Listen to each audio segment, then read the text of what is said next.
Hey there, it's Evan from the Island Dad and Journal Menu, and today I want to go over what I would do if someone were hating on my CrossFit journey or was being basically a CrossFit bully. And so this is kind of a situation where you've started CrossFit or you've been doing CrossFit for a while, and there's a friend or a family member who is just, cannot understand what you're doing, doesn't get it, hasn't tried it, doesn't know what it's about, but's not willing to figure anything out about it, just wants to say, hey, CrossFit's the worst, I can't believe you're doing that, you're going to injure yourself, you're dumb, you drank with Kool-Aid, you're part of this cult, and I hate everything about CrossFit. Despite the fact that you seem to like it, that they like you, that they think that you're a good person, they just hate this aspect of your life and keep giving you grief about it. And this is ridiculous. I mean, you're doing an activity which you love, which that is helping out your life, and this person is just in the way. And so the first thing I would do is I would confront them. I would say, hey, look, I'm doing this CrossFit and it seems like you've got a problem with it. Can we talk about this? Start with a conversation. Start with the ability to bring them to the table. And if they're willing to come talk to you about it, maybe they are actually coming from a place of love. Maybe they are jesting at you and trying to get you to stop, but it's actually because they have a valid concern. And so let's start with from a place of conversation where you're trying to address that and listen to what they have to say. And so you say, hey, do you have a problem? Why do you have a problem with my CrossFit? And so maybe they think that it's going to injure you. There's these ideas that CrossFit's very dangerous to your health, and I think that's mostly because more people are exercising. And maybe they think that you're drinking the cult, that you're spending more money than you should on something, that your finances are not there. Maybe there is a valid concern there. And so if there is a valid concern, you should get it on the table. You should listen to them. And by listening to them, it opens the door for them to listen to you. Right? Lots of times people will not start listening to you until you start listening to them.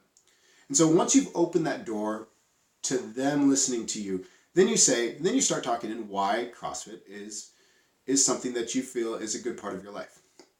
And there's a lot of reasons why CrossFit is great.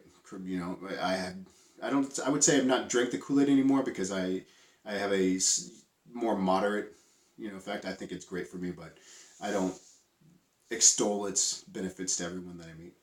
But there are a lot of things that are good about it. And so you can start talking about that. You can say, hey, I feel better when I'm doing this activity. I think that I'm investing in my health, that the money that I'm paying for membership is worth it, and that those benefits that I'm getting in strength and flexibility and mobility and endurance are so good for my health that I'm willing to kind of deal with the other side effects of being sore or potential injuries or a decreased bank account, because I think that my life is improved by it. That's the first thing I'd say. It's good for me. Second thing I would say is it's fun. At the end of a workout, after you have griped and moaned your way through Fran or heavy back squats, you feel better because it's fun. You have a community behind you, you have people cheering for you, you have coaches, you have this space that you can go to that is just good for you. Pure, unadulterated good for you. And the third thing what was the third? I had it written down. The third thing that is really important is that it's safe. Right? You have a coach who's there who, if they're doing their job, is watching you and making sure you're not going to hurt yourself. And you should give examples for all of these situations. You used to say, hey, I ran a 5K and I ran next to this person who I had no idea she's a lawyer, she's super hilarious, I never would have met her. Or I just got a new PR on my back squat and I just hit 200 pounds and I never even thought that was even possible. And so for the safety thing, you say, hey, I was training on my own. I had tried running, I tried basketball, I tried soccer, I tried all these other activities, and they just weren't doing it for me. And in fact, I was getting injured more often. I was doing the weekend warrior thing where I was only going once a week, and I ended up getting hurt because my body just wasn't prepared for that on-off situation.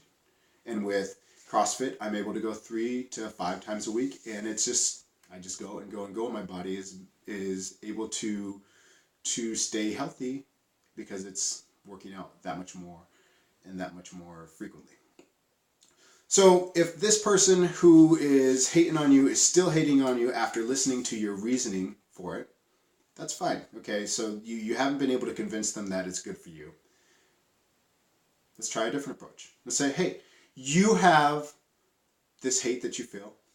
I would say, come try it. Just come try it. Challenge them to try it. And if after they have tried it a number of times and have given it a good effort, they still have a problem with it, well, then you could continue that conversation about why you think it's good, why you think it's bad, why you think it's good, why you think it's bad. But if they've never tried it and they're still hating and they won't give you the time of day and they just won't, I mean, this might be a person that needs to not be a part of your life. Because if they're not willing to accept that you're doing something that's good for you and accept the reasoning behind your rationale, then that sounds like it might be a toxic situation. And you need to explore those ideas of how to convince them and how to talk to them. Or you need to explore the idea of how you can not bring up CrossFit in that conversation ever if they need to be in your life. Or to figure out if they're a good person to keep around you, if they're going to be toxic to something that's so beneficial to you. So anyway, first thing you would do is have the conversation. Second thing you would do is say why it's effective for you. Third thing that you would do is say why it's fun. Fourth thing that you would do is say why it's safe. You have people who are looking after you and you're staying more, you're exercising more. And the fifth thing I would do is I would challenge them to give it a try. And if they're still having a problem with it after that, then figure out why that is and go from there. Anyway, this is Evan from the Island Dad. I'm sorry that went a little bit longer than I expected.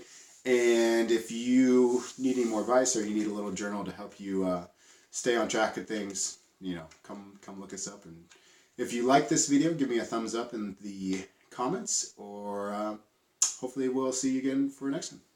Cheers.